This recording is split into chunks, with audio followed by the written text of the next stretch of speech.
Welcome. It's indisputable. I'm your host, Rashad Ritchie. Good to be with you. We have a lot on the agenda today. Break it down. News of the day. None other than Jackson White, co-founder, editor-in-chief of Politiscope, TYT Rebel HQ, creator, host of YouTube channel Politics and Paper. Should be a fascinating analysis as always. Top story of the day.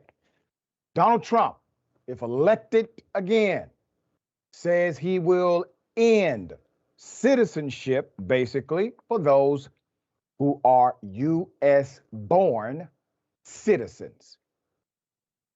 This connects back to Black people being citizens in the United States as well.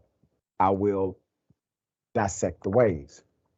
All right, let's put it up. Donald Trump said on Tuesday that if elected president again in 2024, he will seek to end automatic citizenship for children born in the United States to immigrants in the country illegally.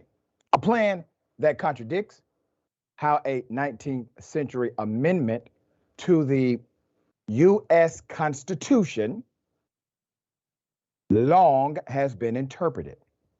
Trump, who is, by the way, the front runner for president in the Republican primary, in an increasingly crowded field of candidates, said in a campaign video posted to Twitter that he would issue an executive order instructing federal agents to stop what is known as birthright citizenship. Any such action by Trump would be certain to draw a legal challenge. Now, what is Donald Trump saying he would do? Well, number one, he's saying he's willing to rush to the bottom. This is a rush to the bottom in order to excite the bigots inside of the Republican Party. Call it for what it is. Who gets excited over the idea of eliminating birth citizenship in the United States of America? You're born on American soil. You are an American, period. Who wants to get rid of that? Individuals who are bigoted. Let me talk also to the Republicans who are going to be silent knowing that is wrong. You're part of the problem. You see, in multiple states, they're already trying to eliminate things like the Black caucus in the Republican Party, the Hispanic caucus in the Republican Party. Do you see what they're doing? They're dismantling not the caucus, they're dismantling your position to actually affect policy. Birthright citizenship arises from the Constitution's 14th Amendment, which was ratified in 1868, 3 years after the conclusion of the American Civil War that ended the practice of enslaving Black people in southern states. And it overturned a Supreme Court ruling that held that slaves and free African Americans were not entitled to U.S. citizenship. That's your connection back to Black people in America. The amendment granted citizenship to all persons born or naturalized in the United States, including formerly enslaved people, and has been interpreted to apply whether or not parents were in the country legally. There's more. Passed by Congress June 13, 1866, and ratified July 9, 1868. The 14th Amendment extended liberties and rights granted by the Bill of Rights to the states, 3 amendments as part of its Reconstruction program to guarantee equal civil and legal rights to, once again, Black citizens. A major provision of the 14th Amendment was to grant citizens to all persons born or naturalized in the United States, thereby granting citizenship to formerly enslaved people. Let me make the connection here. If Donald Trump is able to successfully do this, if there's some type of legal doctrine agreed to by the powers that be, what is to stop this nation, to stop this madman from applying it to the original design in the first place? Meaning that Black people in the United States were not considered citizens. He's utilizing the same linear constitutional knowledge, or proclamation that was utilized back then to justify this. Another equally important provision was the statement that nor shall any state deprive any person of life, liberty, or property without due process of law, or deny to any person within its jurisdiction the equal protection of those laws. The right to due process of law and equal protection of the law now applied to both federal and state governments. Once again, does it unravel the reality of due process and the protections given to everyone, supposedly, who's in America? There's more. The special counsel investigating former President Donald Trump in efforts to cling to power after he lost the 2020 election has now subpoenaed the staff members from the Trump White House. This is a big development and it is connected. I will explain.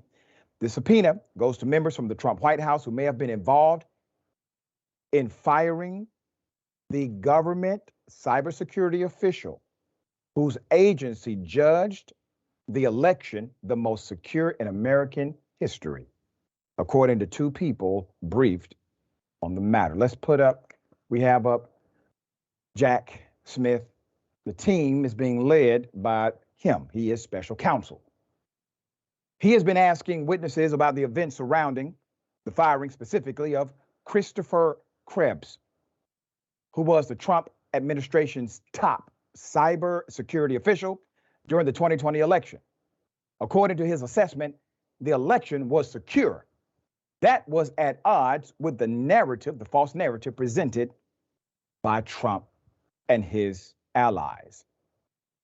Mr. Smith's team is also seeking information about how the White House, including in the Presidential Personnel Office, approached the Justice Department with Trump, which Trump turned to after his election loss as a way to try to stay in power. People familiar with the question said. The investigators appear focused on Mr. Trump's state of mind surrounding the firing, as well as establishing a timeline of events leading up to the attack on the Capitol by a pro-Trump mob on January 6, 2021.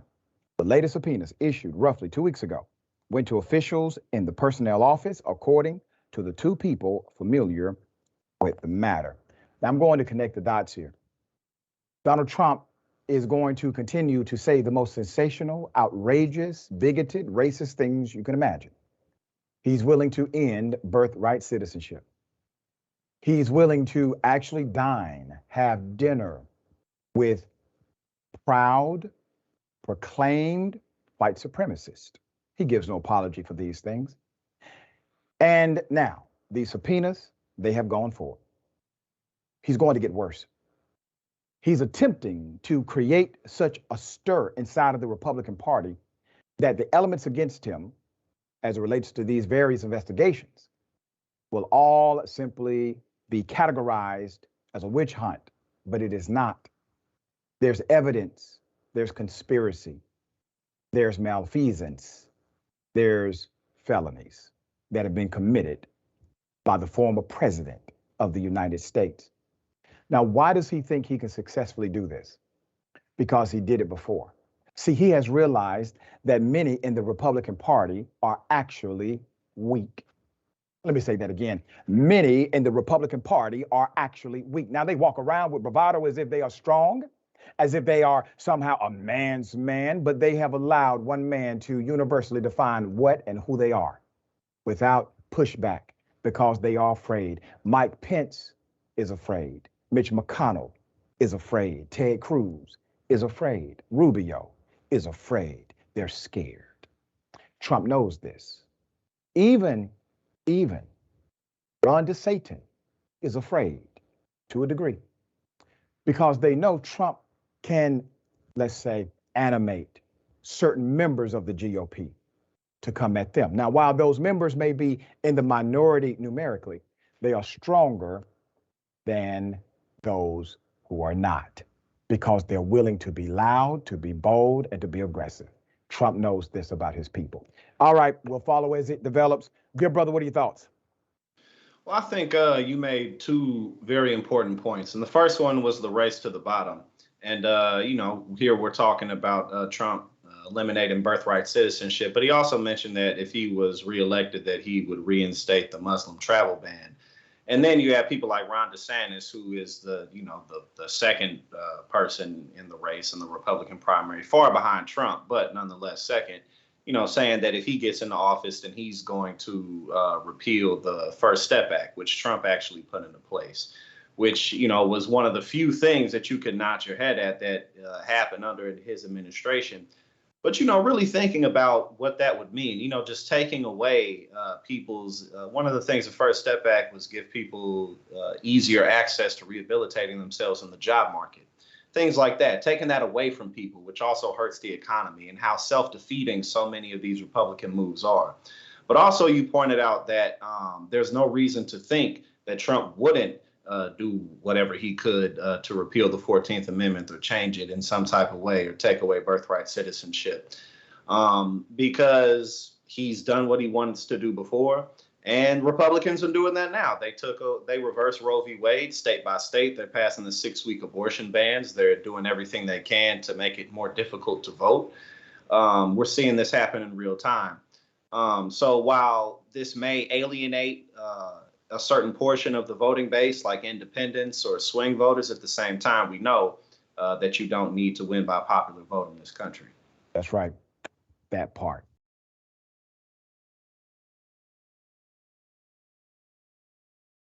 South Carolina store clerk, store owner, shoots, kills a 14-year-old child, shoots him in the back.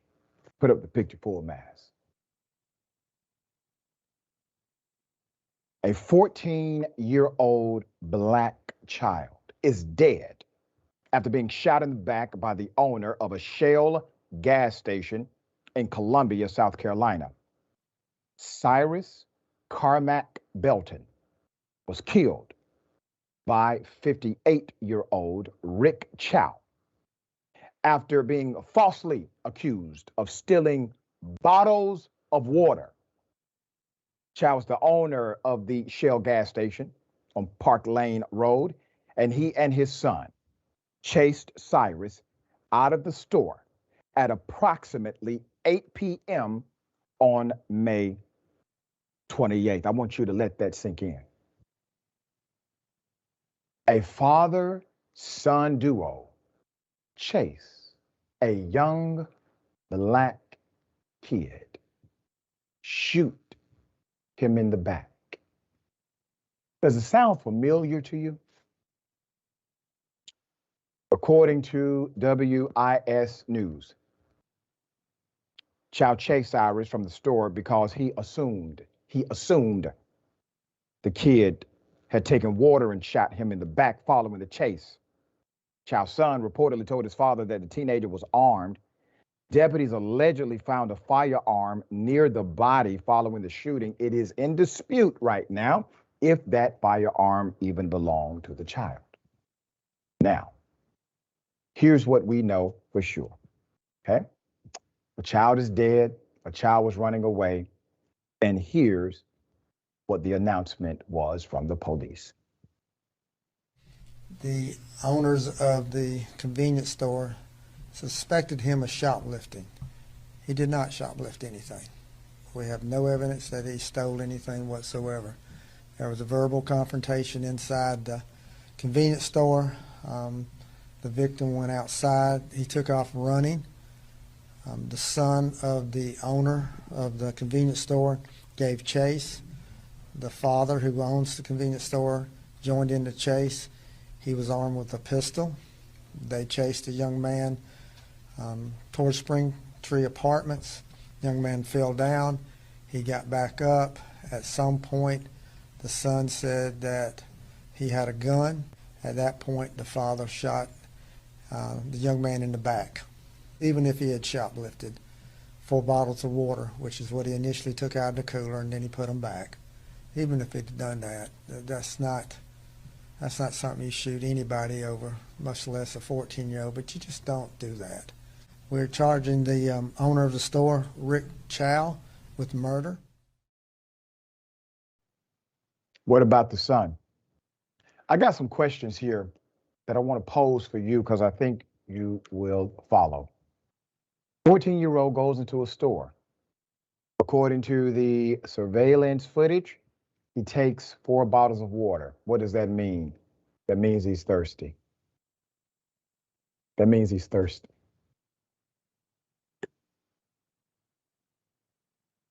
He takes 4 bottles of water. He puts them back. There's an argument. There's conflict inside of the store. Why do you think the 14-year-old is running? If the 14-year-old is running, it would not be outside of the box to assume he has either A, been threatened, or B, he has been shown a weapon and was afraid. So he's running for his life. He falls at one point. Why does he fall? Because he's so nervous. He's a child. He's so nervous that he's unable to connect his mind to his feet. And he falls. He stumbles. And he's killed. According to the Richmond County Sheriff's Office, surveillance footage showed that Cyrus was not shoplifting when he was chased from the store. Sheriff's Office also said there was no evidence that the teenager pointed a weapon at Chow or threatened him prior to the shooting. And Lott confirmed that Cyrus was running away from Chow when he was shot. Cyrus reportedly took 4 bottles of water out of the cooler, but then put the bottles back before arguing with Chow and leaving the store. Chow's son chased after Cyrus, and Chow then chased with a pistol. Okay? All right. Devaluation of life, bigotry, racism, the belief that it's okay to have a business, an establishment in a particular community, but not value the lives of the children who exist in that community, who live in that community.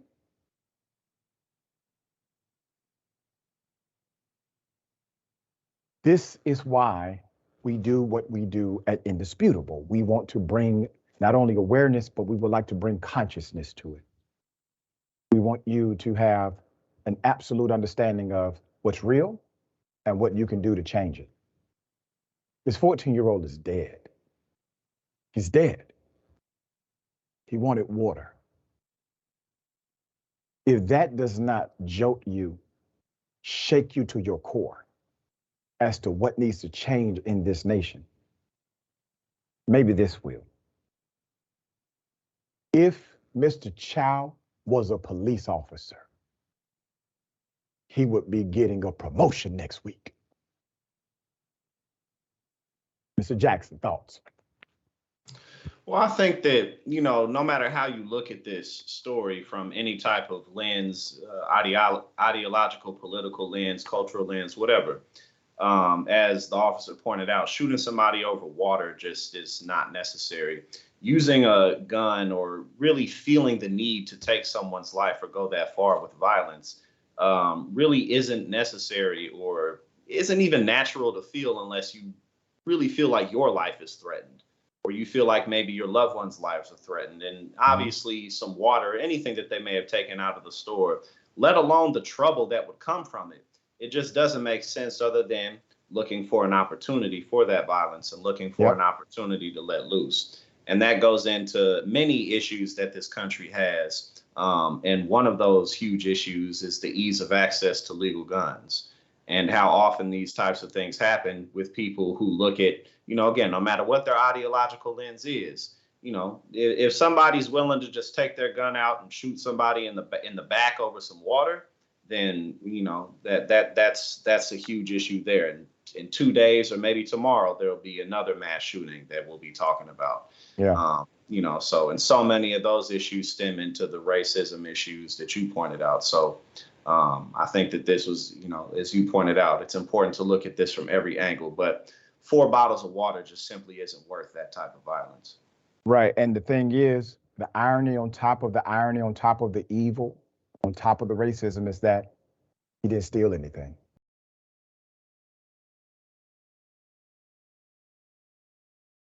A couple shot by their own landlord during an argument. The landlord killed them. Put up the picture full mass. Hell of a story, and so sad. A young, engaged couple in Ontario shot dead by their landlord on the front lawn after an argument over mold in the basement. They were renting a home from the landlord, and according to the narrative, mold was in the basement and they confronted the landlord about it. That's normative. Carissa McDonald, 27 years of age, was an educational assistant at a local school. And her 28-year-old electrician fiance, Aaron Stone, were running away from the house when they were shot to death. The couple rented the basement of a home belonging to 57-year-old Terry Gerald Brecott, who lived upstairs. The couple got into a dispute with the landlord stemming from a disagreement surrounding issues within the house, according to Detective Steve Birizik of Hamilton Police Major Crime. Let's put up the picture of the crime scene. According to the reports, there was gunfire. Authorities were called.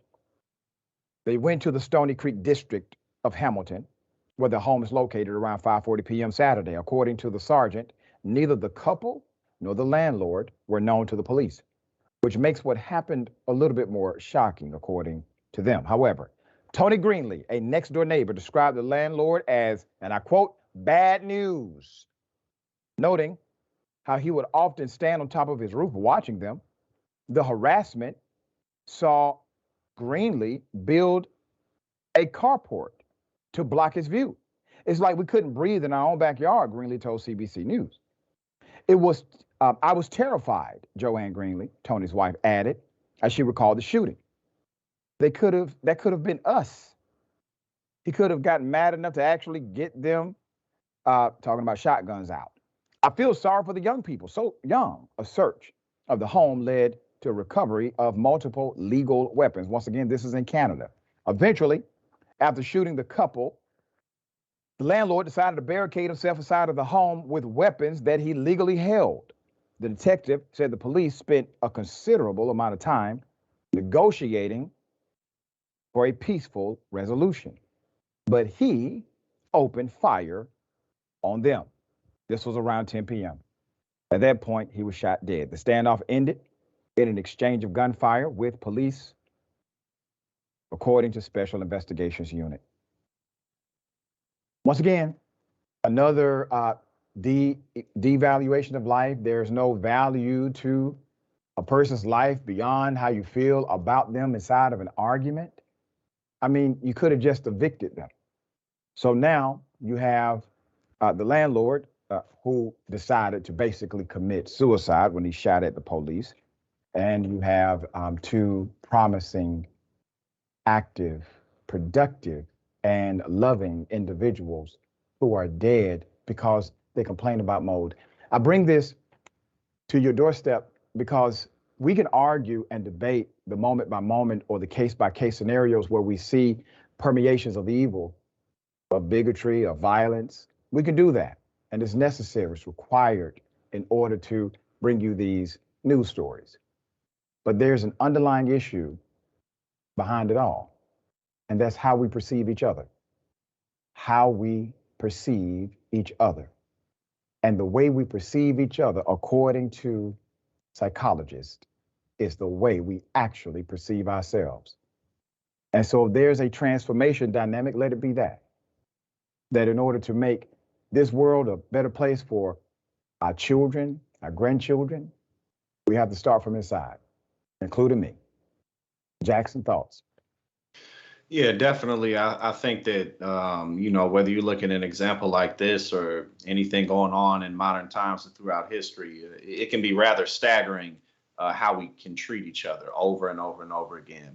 But on the flip side, it can be amazing how much love we have for each other Yeah. and how good we can treat one another. So there's definitely a yin and a yang with it. But at the same time, just from another angle, it's just, this guy, yeah, he committed suicide by shooting at the police officers, but it's just, like some people really just have nothing to live for, I guess. Or really have a difficult time of thinking about what next, what'll happen next, or just to be so caught up in anger over mold that can just be paid for. Like you said, they could be evicted. But yeah, the human capacity, just human beings are just fascinating. We're so many things at the same time. Yeah. And I will say this about the Canadian police. Remember, the call came in, Jackson, at 5:40 p.m. The shooting did not happen until after 10 p.m., which means that they were willing to wait it out. They said, we wanted a peaceful negotiation.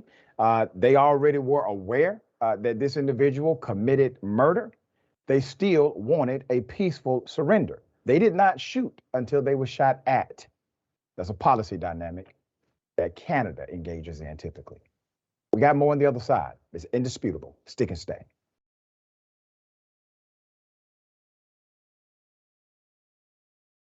All right, welcome back. A lot of show left. I appreciate every single one of you. Okay, Brett Campbell, AKA Dragging My Ass.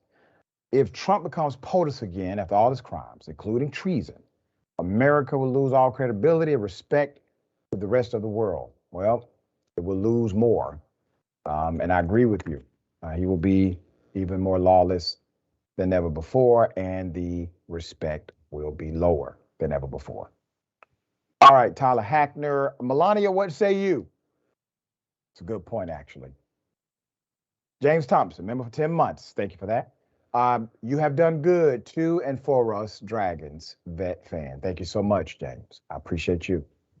Tyler Hackner, give the one indisputable sub. Well, thank you for that. Tracy Ravenhart, member for 11 months. Love you all. Keep fighting the good fight. Love you back.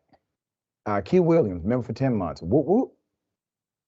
Progressive Boomer, member for 6 months. 6 months of Dr. Richard bringing me the truth. Thank you for that. Natural Born Keeler gifted one indisputable membership. We appreciate every single one of you. All right, got something for you. Ladies and gentlemen, I wish a Karen would. You want to call the police on them for having a barbecue on a Sunday. I feel free! Back off! I'm going to tell them there's an African-American man threatening my life. A Miss Mato Grosso Gay 2023 é do município de Valência!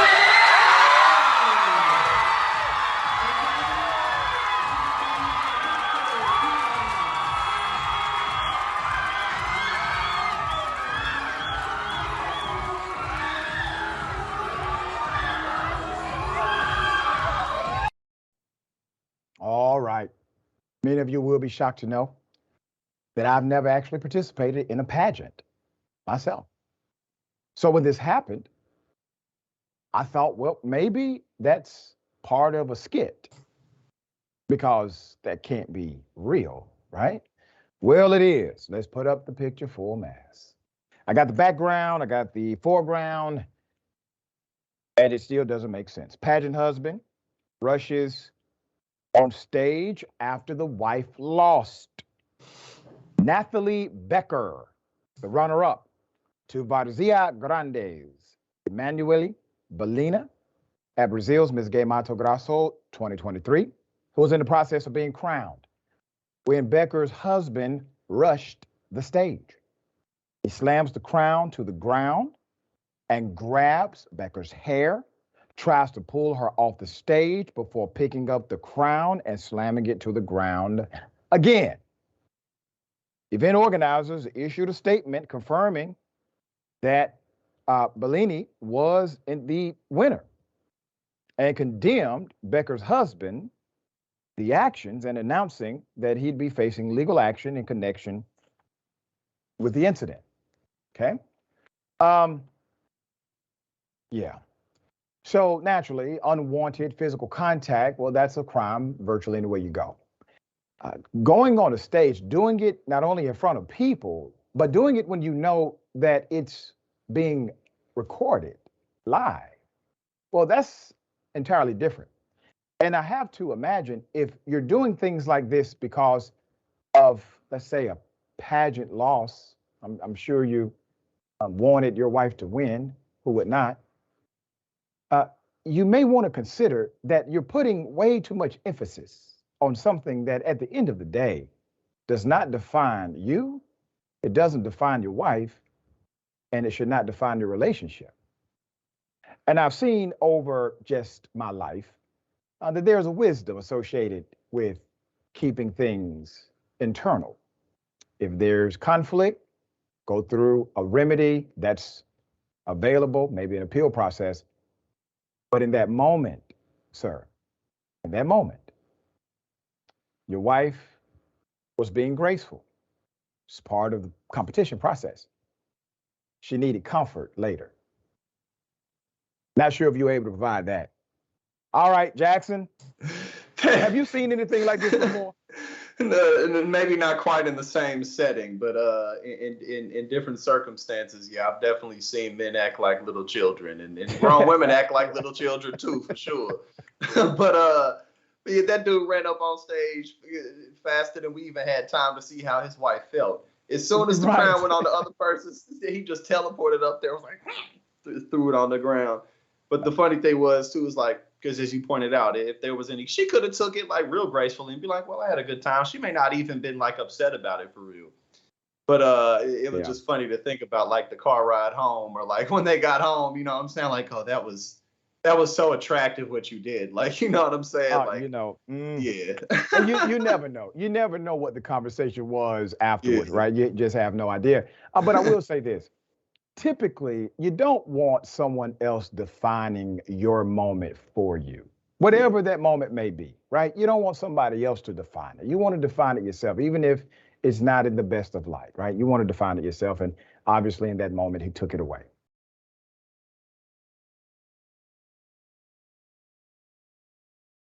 Okay. Anti-Karens unite. You're screaming at employees more! Get out of here! That's racist! Yes, it is! No, it's not! The United States doesn't have an official language, jackass!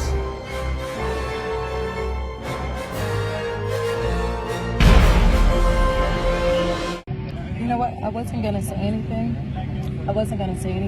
But I decided I want you to feel as uncomfortable as I do.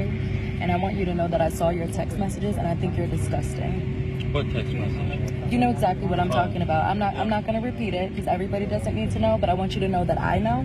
I saw you and I think that you're disgusting. You don't have anything to say to that, right? Yeah, I didn't think so. And speaking of, yeah, you should. And speaking of airlines weeding people out, maybe if they raise prices, you know, maybe you wouldn't be able to afford to sit with your family. That way they don't have to sit next to black people. Okay? Yeah. No, yeah, you don't have to be sorry to me. You're sorry because I saw it. But I want you to feel as uncomfortable as I do sitting next to you. Uh-huh. You should be. That last statement, okay, I am. Yeah, he's uncomfortable now. But when you go back and look at this, he says, what text? I mean, he was really calm with, like, what text? I have no idea what you're talking about. All right, so let me give you the scenario. Basically, passenger on a plane, she's settling in, she's getting comfortable, the guy next to her doing the same. She spots a word on the text message screen. Now, she wasn't looking for, hey, what is he texting? But something caught her attention. It happens. I have glanced at somebody's cell phone before, unwittingly, not looking for any information, but maybe something would stick out. And this did. All right. So let me give you the background. Hell of a thing. An airline passenger has filmed the moment she confronted a racist man after she caught him texting a complaint to his family about a member of his traveling party having to sit next to a huge black woman. Content creator Tyler Rouse detailed the incident that unfolded during a 4-hour Delta Airlines flight from Puerto Rico to Atlanta this week on TikTok in a series of videos. She said in a later TikTok, she was literally going back and forth with herself to decide if she was going to say something, adding her blood was boiling and she was fuming. She told DailyMail.com that she was conflicted, but ultimately chose to speak up. This person settled into his seat after me and was adjusting quite a bit when I glanced down and happened to see their messages. One TikTok user praised the creator for calling the passenger out. I'm proud of you and don't even know you. I know the back and forth with yourself on this was hard, and you did that, their comment read. She also shared a video of the man texting on his phone before zooming in on the contents of the messages. We're still in the gangway. Hopefully the airlines will continue to raise prices and weed out these people. Brad is sitting next to a huge black woman, and there's a lot more. All right, let me say this. You know, racism everywhere. A lot of people engage in the practice of it. It's a bad thing. Should not be. I saw some of the comments. Some of the comments said she had no business looking at his text messages. Well, he had no business basically making it available to the public in the way that he was doing it. If you're going to be racist, this is just a recommendation for the bigots in the world. You may want to try and hide the text message screen when you're sitting next to the person you're being racist about. It's just common sense. And the idea that somehow she committed a greater offense than him because she was sitting there, that simply says to me that people are okay. Some people are okay with that mental anguish she was feeling. I've been there before. I have been there before. And I'm going to tell a quick personal story. When I was 7 years old, I remember going to my friend's home. Now, at this time, I did not have a great understanding of cultural and racial dynamics. My best friend when I was 7 years old was a white kid named Jimmy. Jimmy invited me to his home. I spent the night. It was Friday night. We had a good time. Ate breakfast in the morning, got McDonald's. And as I went back into the room, I think to get a toothbrush or something, I went back into the room and somebody came to the home. It was his sister.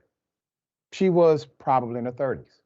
And as soon as she came to the home, they opened the door. I'm in Jimmy's room, but I could hear the front door conversation. And she said, I hear y'all have an N-word child at the house. And everybody laughed, including Jimmy. And I had no idea what to say, what to do, or even what it all meant. So I get that mental anguish that she was experiencing. A lot of black folk do in particular. All right, Jackson, thoughts here? Well, like you pointed out, if you're going to talk about somebody in any type of bad way, you got to be careful. You got to check your surroundings, you know what I'm saying? Because you never know what somebody's going to do if they take offense. And she went back and forth with herself. Yep. As she pointed out, she may not have said anything, but she may have done worse than that, whether she would have attacked you. And I mean, that wouldn't necessarily have been like a good thing for her to do. I'm not saying that she should have done that. Right. But you just never know, so it's really just him being reckless. And then like you pointed out, he was like, what text? I don't know what to like. Why else would she be saying anything to you? You know what I'm saying? But like you pointed out, if you're going to be a bigot or whatever else, if you're going to be offensive, then, you got to be careful how you do it. There you go. All right. Trying to help out everybody, I guess. Right. Right. Exactly. All right. We got more on the other side. It's indisputable. Stick and stay.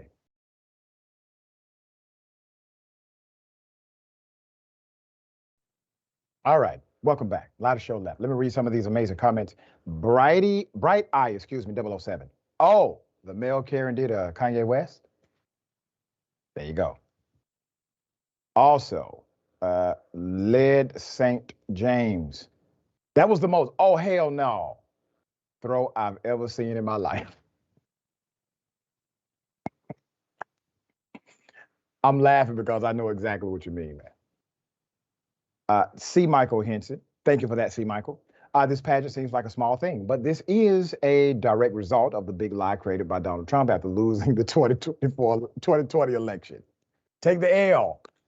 People don't want to take the L anymore. Why should people take the L when Donald Trump has led the way in how not to ever take an L? All right. And Nerdo Pythicus. I know I slaughtered it. I apologize. Comfort in rhetoric inevitably leads to comfort in action. It is the greatest importance. It is of the greatest importance that we must, at every turn, make fascists uncomfortable every damn time they speak with and promote their ideology. I completely concur. I 100% subscribe to that model. All right. It's the only way to really eliminate it, or at least make it so ineffective that the unpopularity of it becomes, well, void. All right. Okay. Alabama interstate signs hacked by racist, white supremacist, placed messages on the signs. Put it up full mast. We got the story. When did this happen? Well, according to the report, Memorial Day weekend. Multiple Alabama motorists traveling on Interstate 65 this past Memorial Day were shocked when they spotted Alabama Department of Transportation signs hacked with white supremacist messages. Photos from social media show large digital signs that read Patriot Front and Reclaim America, I Have More. One driver heading north on I-65 stated on Twitter that an Alabama state trooper waved me to go on. How does this come about? Is it an inside job kind of thing?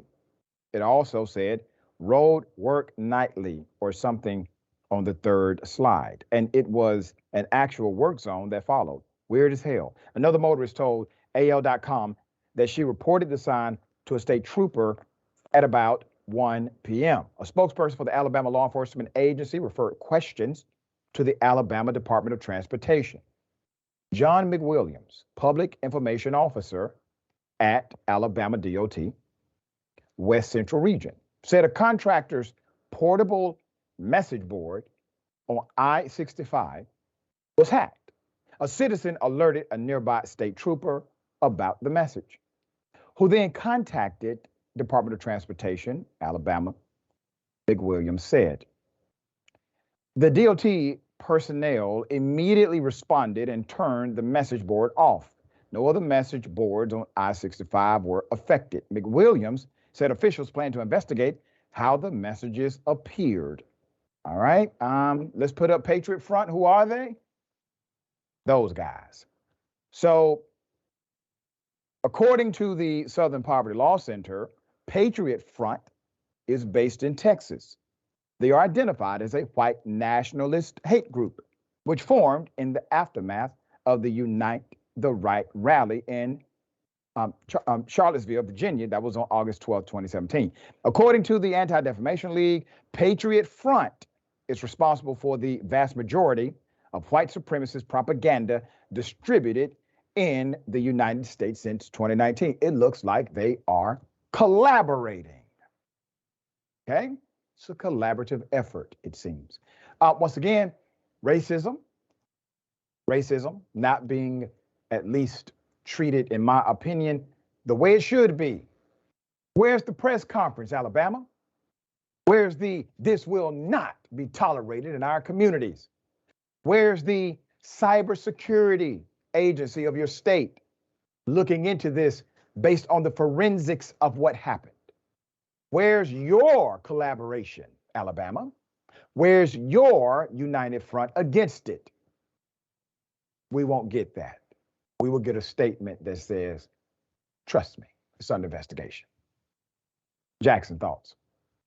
Yeah, and we'll get a light statement because, they're so dependent on those votes. It's, really amazing to see how much of a chokehold. I mean, really, it's nothing new, though, how much of a chokehold the racist elements of this country have on the Republican Party, especially since Reagan's been in office. But, it's just been getting more and more extreme ever since time has moved on, as our entertainment culture has expanded, and especially ever since Donald Trump won the 2016 election. Then, cordiality just went out the door. Making a stand against people like this, the Reclaim America crowd, means losing out on votes, because otherwise they're going to have to go a little further to the left at least and start appeasing the people, start appeasing the popularity. stop doing things like passing 6-week abortion bans. All of this is connected because it's all stemming from the same base. So, and this is exactly why they won't really fight against Donald Trump either, despite the fact that they'd rather not have him there, the Republican establishment, that is, not the voters. But they won't do anything about it. Why? Because the voters are so in love with him. So It's just the pit that they dug for themselves.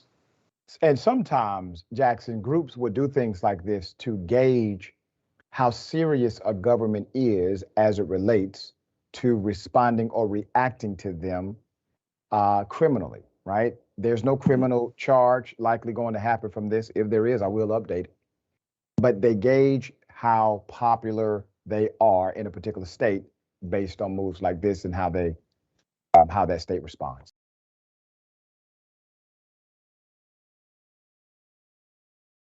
A principal tells a black student, a black child, that basically, hey, you got braids, that must mean you're a gangster, right? You're in a gang?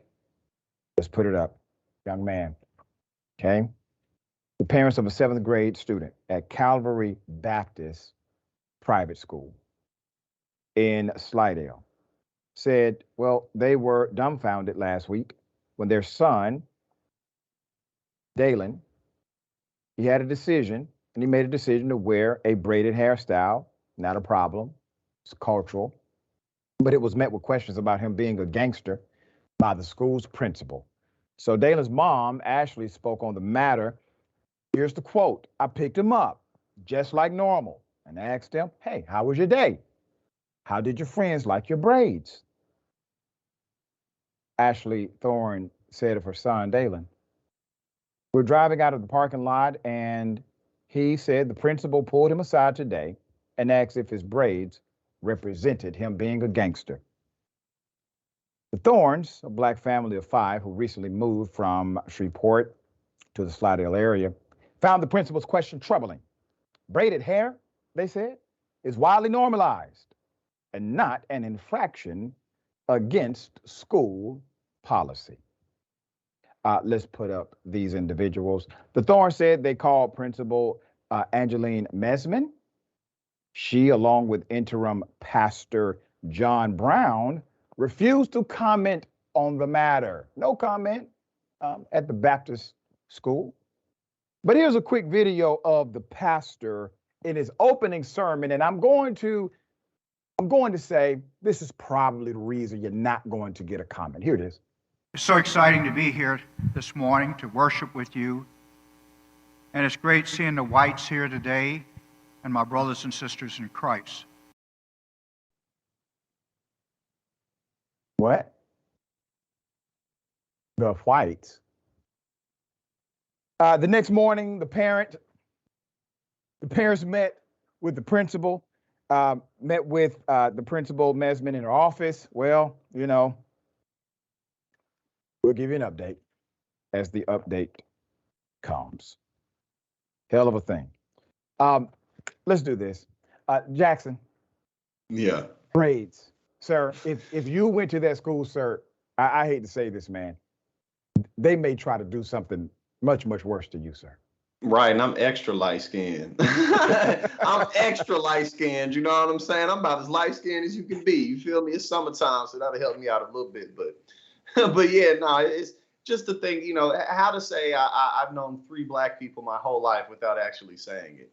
I mean, you really have to be so far behind in the times to think that something like that represents being a gangster. I mean, if it ever did in the first place, but at the same time, like to think about like that type of style, like cornrows, braids aren't really like super in style right now. You got to go back kind of like to the early 2000s, maybe even in the 90s for that. So like you just super far behind. Like the last time you ever saw, like you saw a black person anything was BET 15 years ago or something. And you just happened to be skipping channels. You know what I'm saying? You caught your son watching them 3 a.m. booty videos on BET. You know what I'm saying?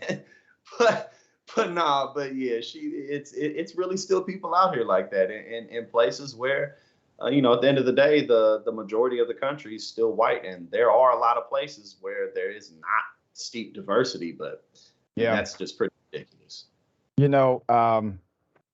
So in an audio recording, all right? So they had a meeting with him, with the principal. An audio recording of the meeting taken by the Thorns, Principal Mesman said she pulled Dalen aside to avoid embarrassing him and said she wanted to know what his braids represented. I've never had a student wear their braids like that. I've had teachers personally come to me and ask about his hair and what I thought about it. Mesman says on the recording, I'm seeing a lot of young people listening to a lot of rappers pushing for drugs and doing things opposite of Jesus Christ. Now, I got to say this, Madam Principal. You know what else is opposite of Jesus Christ? Judge not, and ye shall not be judged. For the same measure that you use to judge one shall be used to judge you. That's in the Bible. It also says God is love, which means if you show love, you're showing God. And scripture is very clear. Do not cause one of these little ones to stumble. For one who causes one of the little ones to stumble, it would have been better for them to tie a rock around their bodies and throw themselves into the ocean. How about you like those scriptures, Madam Principal? All right.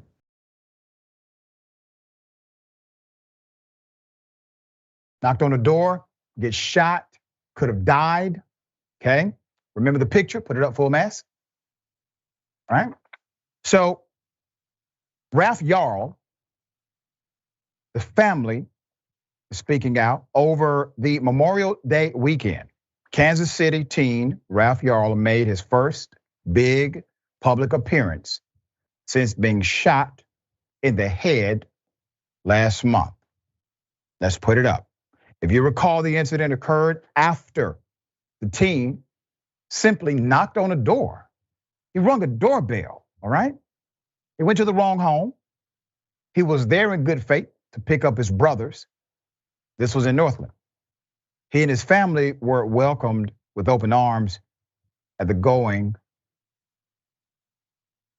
the distance for brain injury walk and run. His attorney said, and this was in a previous narrative, his attorney said it's amazing that his recovery has been so, just so powerful and so quick. Let's put up the picture of the mother. Her name is Cleo. So Ralph's mother said, and I quote, it's heartwarming to see this kind of support. She continues, I pray the support is not just for Ralph. I pray the support goes a long way for everybody that is in this situation. But madam, your son opened up the door for a lot of people who are not aware of these issues, who are not aware of brain injury dynamics in the community. Some created by neighbors, cops, friends, and also criminals. She said the walk itself wasn't the hard part for her son, Ralph. They walked 1.5 miles and have been practicing for up to 3 miles. The difficulty came in facing a large gathering of people in public for the first time since the shooting. It was almost the anxiety for him, she said. Socially, it's still hard for him. So I'm glad he was able to overcome this. I pray that he will overcome most of his social hurdles after doing this. We're praying that he will overcome them all. Organizers of the walk welcomed the Yarl family with open arms because they know this support is extremely important. Every person's journey is different, said Robin Abramowitz, the executive director of the Brain Injury Association of Kansas and Greater Kansas City. But knowing that others have a sense of what you've been through makes a huge difference in someone's life. That's why so many others with traumatic brain injuries were ready to welcome Ralph into their family too. Ralph is still recovering from his injuries and likely will deal with the effects of his injuries for the rest of his life. An online fundraiser has raised nearly $3.5 million. The monster who pulled the trigger, Andrew Lester, okay? The man charged with shooting the young Jarl is due back in court this week. He has pleaded not guilty to several charges. And I want to remind everyone it took a national movement before they arrested the man, okay? It took a lot just to get him charged.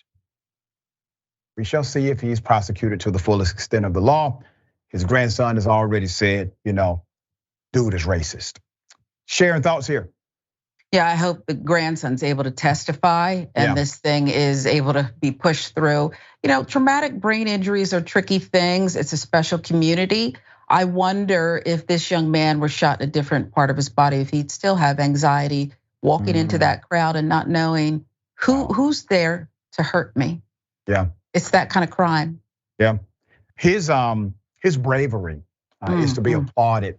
And remember, he's at the house because he's taking care of his siblings, because he's a responsible young man. All right, we're going to continue to follow the story, obviously.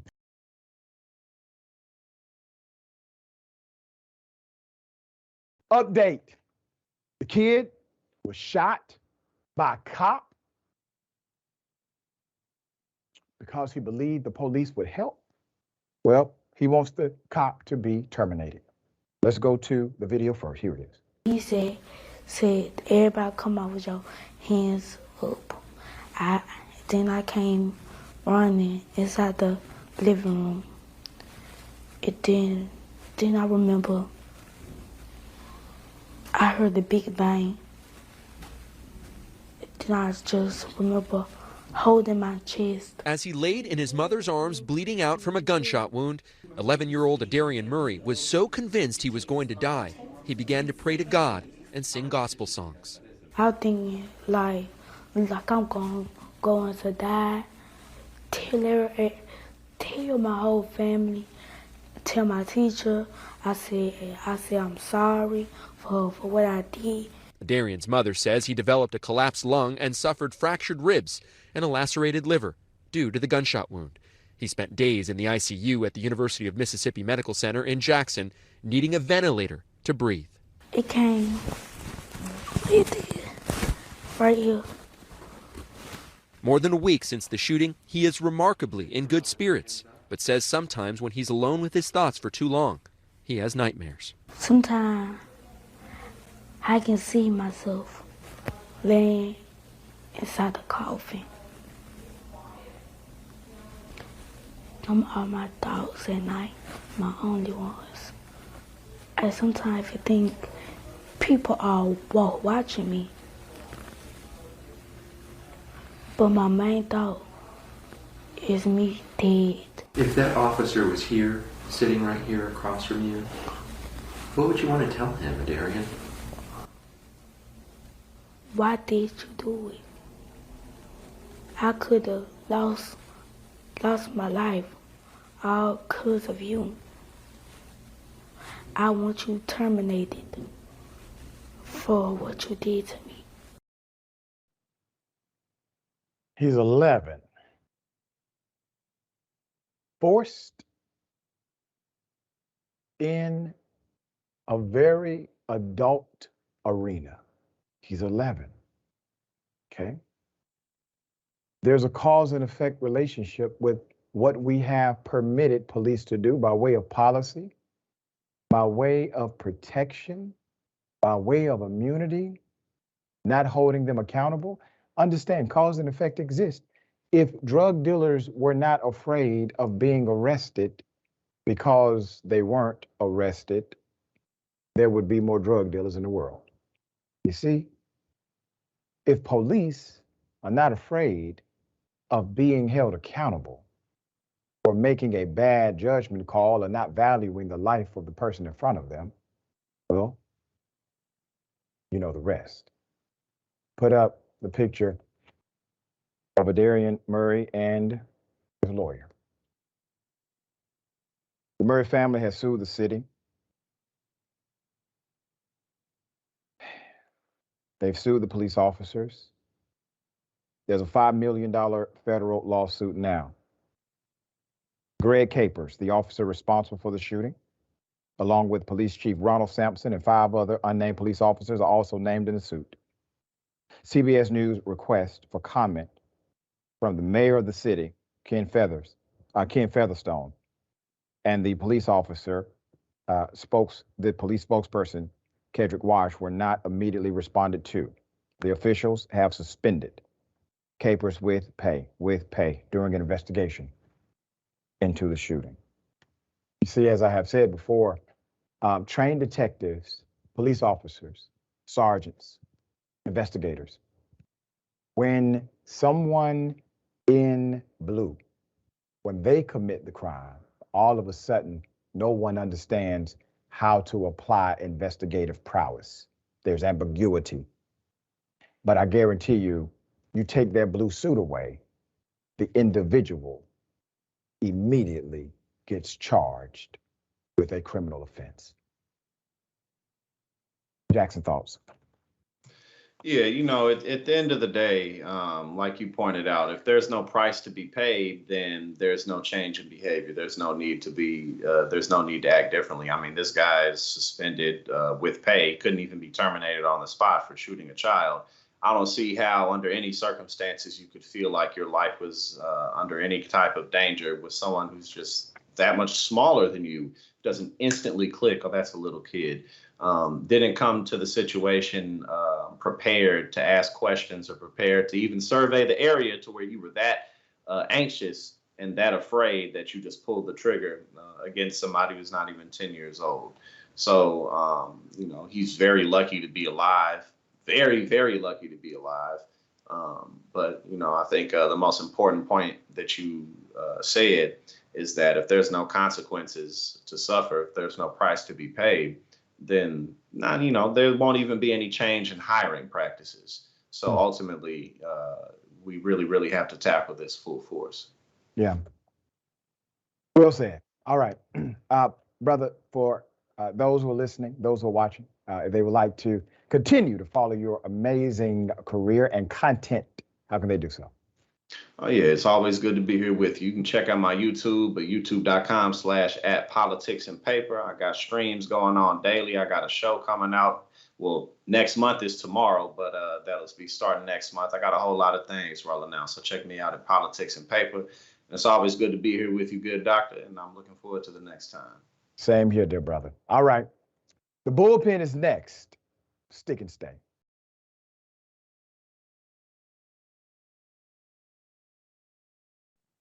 All right, welcome back. A lot of show left. Let me read some of these amazing comments. We have Coffee Dragon Keeper of the Bean. This is so wrong. My heart hurts for this young man, talking about the young Mr. Murray. Lynn, now we all have the same questions for that cop. That sweet soul should not have had to endure that nightmare. That's right. That's right. G. Martinez Mack. I found the principal's questioning troubling because they use the word gangster. What generation is this principal from? That's why you need diversity, equity, and inclusion classes. If the principal would have taken one, even the online version, this may not have happened. Detective Elijah, their ideology is basically just an excuse for their behavior. I'm talking about the principal. Yeah, I agree. All right, ladies and gentlemen, welcome to the bullpen.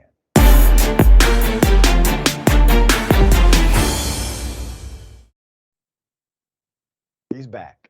In the bullpen today, we have Mr. Grayson Quay. He is the news editor at the Daily Caller. His writing has been published in National Review and many others. All right. Good to have you back on the show, sir. How are you? Glad to be back. And I actually got a new title since we spoke last, and that is Dad. There you go, man. Congratulations. Thank you. All right.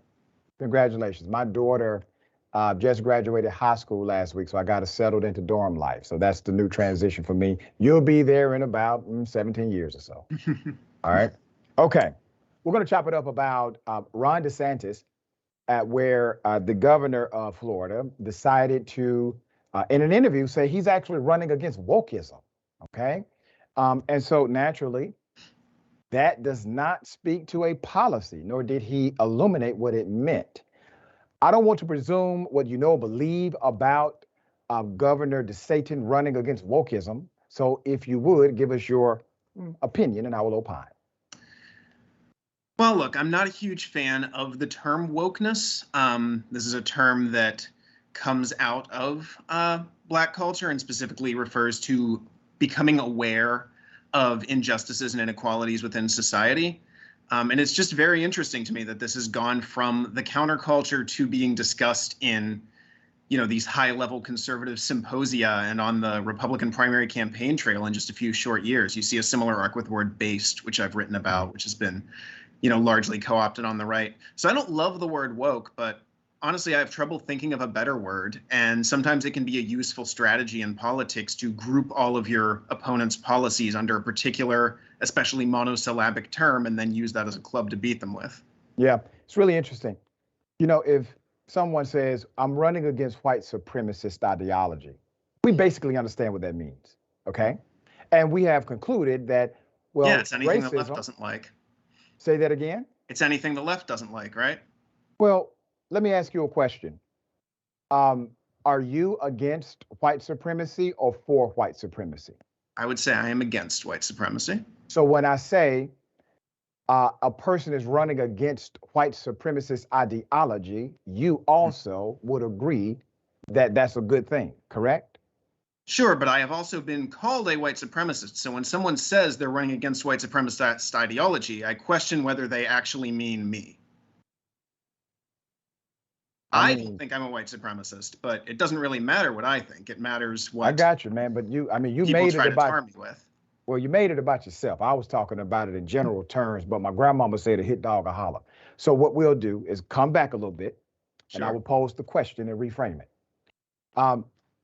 When a person says they're running against white supremacist ideology, is that a good thing or a bad thing to you? Well, I need a definition of white supremacist ideology because we've seen a definition from the African American History and Culture Museum that white supremacist ideology means working hard, being on time.